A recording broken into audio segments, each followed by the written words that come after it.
Willowbrook was a small village. It was nestled between rolling hills. The houses were old and cozy. They had flower boxes in the windows. In the heart of Willowbrook there were whispers.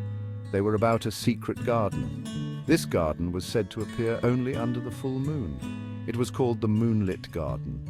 People said the garden was magical. They said animals talked there.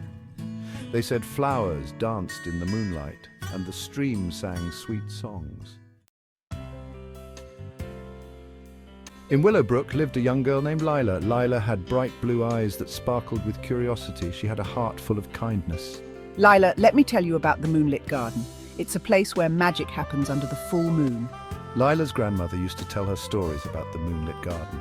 Lila would listen with wide eyes. Oh, grandmother, I dream of seeing the magical garden for myself.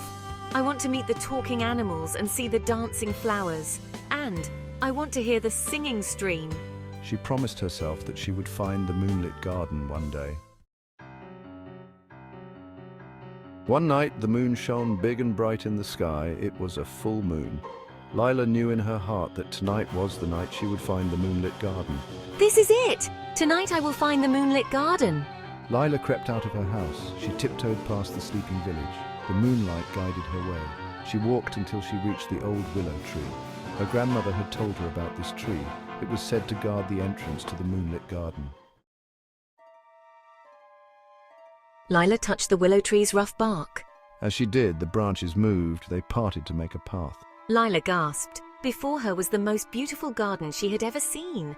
Flowers bloomed in every color imaginable. They swayed to a melody only they could hear. The air shimmered with fireflies, their tiny lights like stars fallen to earth. A stream flowed through the garden. It sparkled under the moon, and as Lila listened closely, she heard it. The stream was singing a lullaby.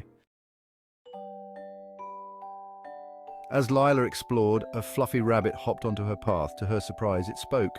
"Welcome to the Moonlit Garden," the rabbit chirped. "I'm Cotton."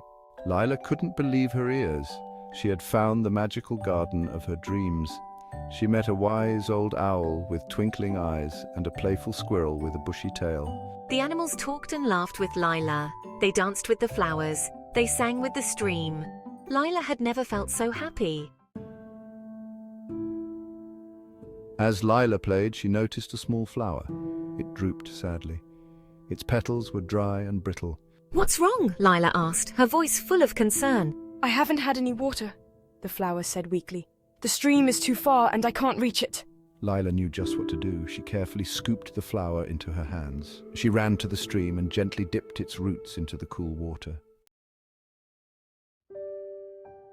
As soon as the water touched the flower, a spark of color returned to its petals. The flower lifted its head and smiled at Lila. "Thank you," it whispered. "You are so kind." Lila helped the flower back to its place in the garden. As she looked around, she realized something. The garden seemed to shimmer even brighter than before. "You have brought more than water to the garden," Cotton the rabbit said. "You have brought kindness and courage."